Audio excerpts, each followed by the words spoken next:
तारिक अपनी पत्नी सारा के साथ एक पुराने गांव के घर में रहता था। जीवन सादा था। सुबह वो खेत में काम करने जाता और शाम को थक कर वापस आता। शादी के 5 साल तक उनकी कोई संतान नहीं हुई। इस कमी ने उन दोनों के दिल को दुख से भारी कर दिया था। अक्सर वे सोचते थे, जीवन का ये सफर कैसे कटेगा, लेकिन अल्लाह की मर्जी के सामने इंसान का कोई बस नहीं है। दोनों ने धैर्य रखा।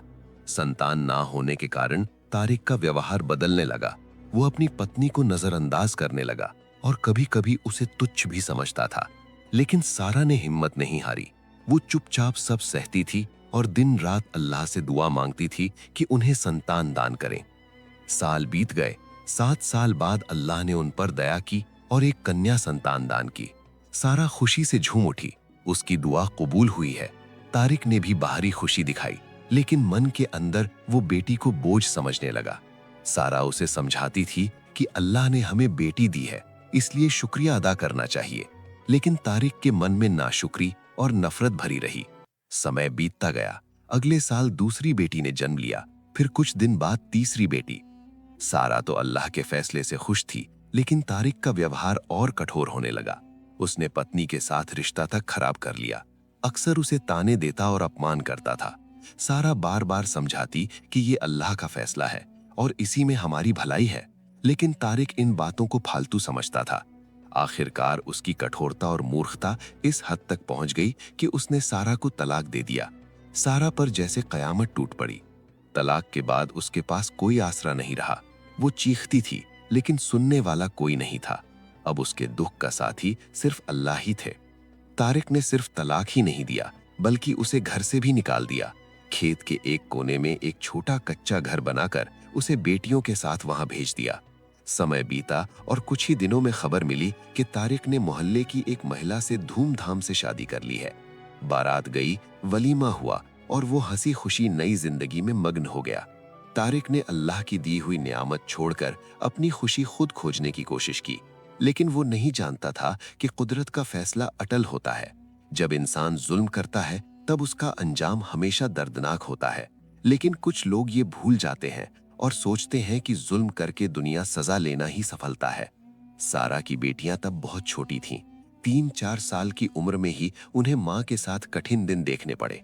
सारा उनके लिए दान खैरात और सदक़े पर घर चलाती थी। गरीबी, अपमान और अकेलेपन के बावजूद उसने अल्लाह पर भरोसा नहीं छोड़ा। उसका विश्वास था कि अल्लाह कोई ना कोई रास्ता जरूर निकालेंगे। इधर तारिक की नई जिंदगी चल रही थी। कुछ दिन बाद अल्लाह ने उसे बेटा दिया, बिल्कुल जैसा वो चाहता था। मोहल्ले में चर्चा होने लगी। लोग तरह तरह की बातें करने लगे। कोई कहता तारिक की पहली बीवी अच्छी नहीं थी, इसलिए बेटा नहीं हुआ। कोई सारा के जीवन को लेकर ताना देकर कहता, वो अगर नेक होती तो इतनी अपमानजनक हालत में क्यों रहती। तारिक ने बेटे के जन्म के उपलक्ष्य में विशाल दावत दी। मोहल्ले वालों को बुलाया, बहुत खाना बनवाया और आनंद उत्सव मनाया। उसे ये दिन जीवन की सबसे बड़ी सफलता लग रही थी। लेकिन इंसान नहीं जानता कि असली भलाई किस में है। अंजाम की हकीकत सिर्फ अल्लाह को पता होती है। समय अपनी गति से आगे बढ़ता रहा। दिन महीनों में और महीने सालों में बदल गए। 3 साल बाद तारिक के घर दूसरा बेटा हुआ, फिर कुछ साल बाद तीसरा बेटा। तारिक के मन में शांति आई। वो अपने जुल्म को ही सही समझने लगा। शैतान ने उसे यकीन दिलाया कि वो जो कर रहा है वही ठीक है। वो सोचता था, अल्लाह ने मुझे 3 बेटे दिए हैं, इसका मतलब मैं हक पर हूं, जबकि दोष पूरी तरह उसी का था। तारिक खेत में काम करता और अपना घर संभालता। इधर सारा अपनी 3 बेटियों को लेकर दान, ज़कात और सदके पर जीवन बिता रही थी। एक तरफ एक जालिम खुशियों से भरा जीवन बिता रहा था, दूसरी तरफ एक मजलूम औरत हर तरफ से परीक्षा में फंसकर गरीबी का जीवन बिता रही थी। लेकिन याद रखें, अल्लाह का फैसला हमेशा अटल होता है। जाहिर तौर पर देर होती है। साल दर साल बीत गए। वो समय भी आया जब तारिक के बेटे जवान हो गए। अब तारिक खुद बुढ़ापे की दहलीज पर पहुंच गया है।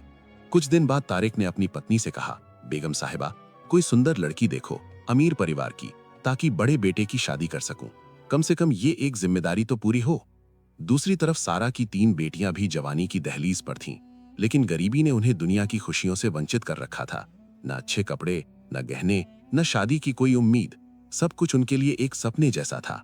कुछ दिन बाद तारिक ने शहर में बड़े बेटे का रिश्ता तय कर लिया। घर में खुशी का माहौल बन गया। तारिक, उसकी पत्नी और बेटा सब खुशी में नाच रहे थे। उसी पल एक बेटे ने कहा, बाबा, शादी में सारा को जरूर बुलाना, वो भी तो हमारी रिश्तेदार है। ये सुनकर तारिक ने अहंकारी सुर में कहा, बेटा, उन पागलों को बुलाने का क्या फायदा, मगर चलो बुला लेते हैं ताकि उन्हें अपनी गलती का एहसास हो। जब शादी का वक्त करीब आया तब उसने सारा को दावत दी। सारा ने मन की गहराई से खुशी के साथ दावत कबूल की। शादी के दिन वो अपनी बेटियों के साथ शामिल हुई। उसने सिर्फ शिरकत ही नहीं की बल्कि खूब सेवा टहल भी की। अपनी बेटियों को भी ताकीद की कि वे मन लगाकर सबकी सेवा करें। इस तरह बड़े बेटे की शादी हो गई। कुछ दिन बाद ही तारिक के दूसरे बेटे का, फिर तीसरे बेटे का भी घर बस गया। अब तारिक का घर खुशियों से भर गया था। हर तरफ हंसी खुशी का माहौल था। वो अपने बेटों की सजी हुई जिंदगी देखकर संतुष्ट था और यही मानता था कि उनसे ज्यादा सुखी और सफल और कोई नहीं है। इधर सारा अपनी बेटियों के साथ अभी भी झोपड़ी में जीवन बिता रही थी। उनकी हालत ऐसी थी कि सुबह खाना मिलता तो रात को भूखा रहना पड़ता, और अगर रात को कुछ खाती तो सुबह के लिए कुछ नहीं रहता। गरीबी और अभाव ने जीवन को एक निरंतर परीक्षा में बदल दिया था। इसके ऊपर भी लोगों के ताने खत्म नहीं होते थे। कोई कहता, अपने पति और उसकी पत्नी से कुछ सीखो, वो अगर अच्छा नहीं होता तो आज इतना खुशहाल क्यों होता। ये बातें सारा के सीने में तीर की तरह लगती थीं, लेकिन वो चुप रहती, हमेशा सिर झुकाकर अल्लाह के दरबार में रोती और आंसू बहाती। अब उसके सामने 3 बेटियों की जिम्मेदारी थी और दूसरी तरफ बुढ़ापे की छाप उसके शरीर को कमजोर कर रही थी। लेकिन फिर भी वो धैर्य के साथ सब सहती गई। लेकिन याद रखें, अल्लाह के दरबार से कभी निराश नहीं होना चाहिए। वो अपने बंदे को बेहिसाब देते हैं। शर्त सिर्फ धैर्य है, क्योंकि जल्दबाजी शैतान का काम है। कुछ दिन बाद शहर के एक अच्छे और सम्मानित परिवार के लोग लड़की ढूंढते ढूंढते सारा के घर आ पहुंचे। उन्होंने सारा की दूसरी बेटी को देखा जो सुंदर और चरित्रवान थी, और उसका रिश्ता मांगा। सारा के लिए ये पल खुशी का था, लेकिन घर में कोई पुरुष नहीं था जो सब कुछ जांचे। इसलिए सारा ने खुद हिम्मत की। वो उनके घर गई, जितना संभव हो खोजबीन की और आखिरकार हाँ कर दी। कुछ दिन बाद दूसरी बेटी की शादी धूमधाम से हो गई। मोहल्ले वाले हैरान हो गए कि ये कौन है जो एक गरीब के घर रिश्ता करने आए हैं, लेकिन अल्लाह ने जो लिखा था वही हुआ। ऐसे ही समय बीतने लगा। सारा की बड़ी बेटी चरित्रवान थी। गरीबी की मार ने उसे और भी नरम दिल और सेवा परायण बना दिया था। अच्छे व्यवहार के कारण वो सबका दिल जीत लेती थी। ये गुण देखकर ही शहर के एक सम्मानित परिवार ने उसे अपने बेटे के लिए पसंद किया। उसकी शादी भी हो गई। अब अल्लाह फैसला सुनाएंगे, जालिम को सजा और मजलूम को सिंहासन पर बैठाएंगे। कुछ दिन बाद तीसरी बेटी की शादी भी हो गई। फिर सारा घर में अकेली रह गई, लेकिन अल्लाह ने उसे अकेला नहीं छोड़ा। उसका एक दामाद जो अमीर व्यापारी था, उसने सारा को शहर में एक महंगा घर दिया ताकि वो अपनी पत्नी और दोनों को वहां सम्मान के साथ रख सके। ये खबर सारा के लिए किसी चमत्कार से कम नहीं थी। उसने कई बार मना किया कि बेटियों के गले का बोझ होना ठीक नहीं, लेकिन बेटियों की जिद पर वो शहर चली आई। कुछ दिन बाद सारा की तीसरी बेटी का पति भी उनके घर में रहने लगा। इस तरह अल्लाह ने सारा को सम्मान और शांति प्रदान की। ये सब अल्लाह की व्यवस्था थी। इंसान की अपनी कोई बिसात नहीं कि वो खुद को सम्मान या मर्तबा दे। असली सम्मान और रुतबा सिर्फ अल्लाह ही देते हैं। अब सारा शहर में एक सम्मानित और खुशहाल महिला बन गई थी। उसका अपना घर था, छोटा मोटा कारोबार था जो उसका दामाद चलाता था, और मवेशी भी थे।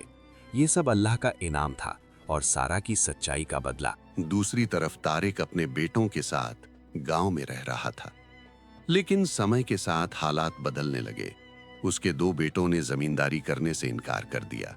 वे शहर जाकर व्यापार करना चाहते थे। पिता ने सख्ती से रोका, लेकिन मतभेद बढ़ता रहा।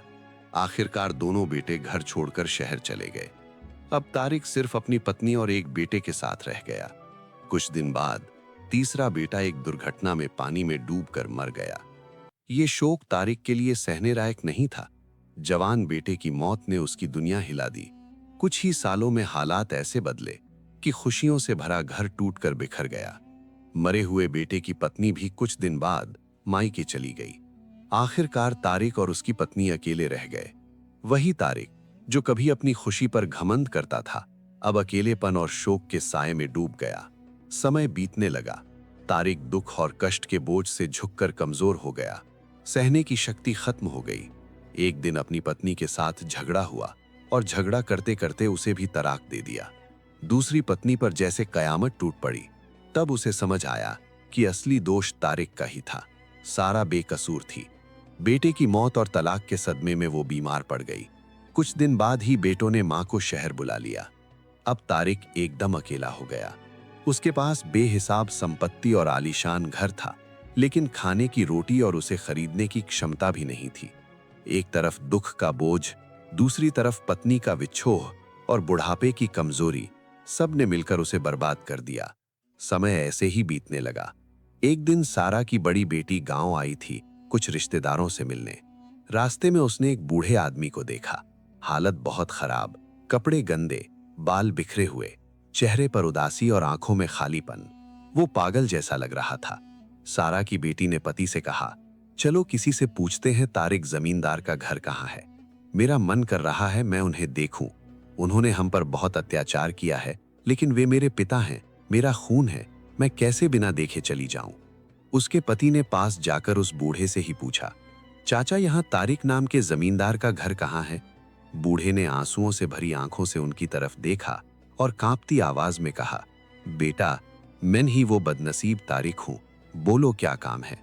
बेटी पिता की हालत देखकर चीख कर रो पड़ी और फौरन शहर ले गई। हकीम से इलाज करवाया और सेवा टहल की। उसका पति भी नेक इंसान था। उसने कहा, ये तुम्हारे पिता हैं, सेवा करना तुम पर फर्ज है। बेटी ने सेवा शुरू की और कुछ दिन बाद तारिक चलने फिरने लायक स्वस्थ हुआ। फिर एक दिन तारिक ने सारा और बेटियों को बुलाया और रोते रोते माफी मांगी। कहने लगा, सबसे बड़ा जुल्म मैंने तुम लोगों पर किया है। संतान की दूरी और पत्नी का विछोह मुझे तोड़ चुका है, लेकिन मैं जानता हूं तुम्हारा दुख एक माफी से खत्म नहीं होगा। अल्लाह का इंसाफ बड़ा है, जब वो पकड़ते हैं तब कोई नहीं बच सकता। तारिक रोते रोते कहता कि सारा बेकसूर है, दोष मेरा है। सम्मान उसे मिलना चाहिए था, उसे मिला। अपमान मेरा हक है। बेटियां ना होती तो मैं दर दर भिखारी होकर घूमता। बेटों ने मुझे भुला दिया है। तारिक की ये बेबस हालत देखकर सब ने तसल्ली दी। पिता की हालत देखकर बेटियां बहुत रोईं और फिर से पिता की सेवा करने लगीं। सारा की आंखें आंसुओं से भीगी थीं, लेकिन अब और कुछ करने को नहीं था, बस बेटियों को सेवा की ताकीद दी। कुछ दिन बाद तारिक एक गंभीर बीमारी का शिकार हुआ। पूरी रात दर्द से तड़पता रहता और चीखता था। बेटियां पास खड़ी होकर सेवा करती थीं, वही बेटियां जिन्हें उसने भगा दिया था। तारिक दीवार की तरफ मुंह करके चीख कर अपने जुल्म और बेटियों के प्यार के लिए रोता था। सोचता था, जिन्हें बोझ समझता था वही आज आसरा बनी है, और जिन बेटों पर घमंड करता था वही दुश्मन निकले। आखिरकार तारिक मर गया और अल्लाह ने सारा को खाली हाथ होने के बावजूद सम्मान और मर्तबा दान किया। इस कहानी में हमारे लिए बड़ी सीख है। पहली बात, इंसान की सोच सीमित है। हम बेटा या बेटी चाहते हैं अपनी मर्जी से, लेकिन अल्लाह जो देते हैं वही हमारे लिए बेहतर होता है। इस पर धैर्य और शुक्रिया जरूरी है, वरना अंजाम भयानक हो सकता है। दूसरी सीख ये है कि मुसीबत आने पर इंसान को ताना देना सबसे बड़ा अन्याय है। हम नहीं जानते ये परीक्षा है या सजा, ये फैसला सिर्फ अल्लाह का है। ऐसी बातें किसी के कष्ट को दोगुना कर देती हैं। किसी पर मुसीबत आने का मतलब ही ये है कि वो गलत रास्ते पर है, ऐसा सोचना गलत है। तीसरी और महत्वपूर्ण सीख ये है कि बेटियां रहमत हैं, बोझ नहीं। अगर तारिक की बेटियां ना होती तो वो बेसहारा होकर मरता। अल्लाह जो देते हैं उस पर संतुष्ट रहो, क्योंकि असली भलाई उसी में है। और याद रखो, जुल्म कभी माफ नहीं होता, उसकी सजा दुनिया और आखिरत दोनों जगहों पर मिलती है। मुझे उम्मीद है आपने इस कहानी से जरूर कुछ सीखा है। और कहानियां देखने के लिए हमारा चैनल सब्सक्राइब करें और बेल आइकॉन दबाएं, ताकि हर नई कहानी आप तक पहुंच सके। वीडियो को ज्यादा से ज्यादा शेयर करें, लाइक करें और कमेंट में अपनी राय जरूर दें। आपके सहयोग के लिए धन्यवाद।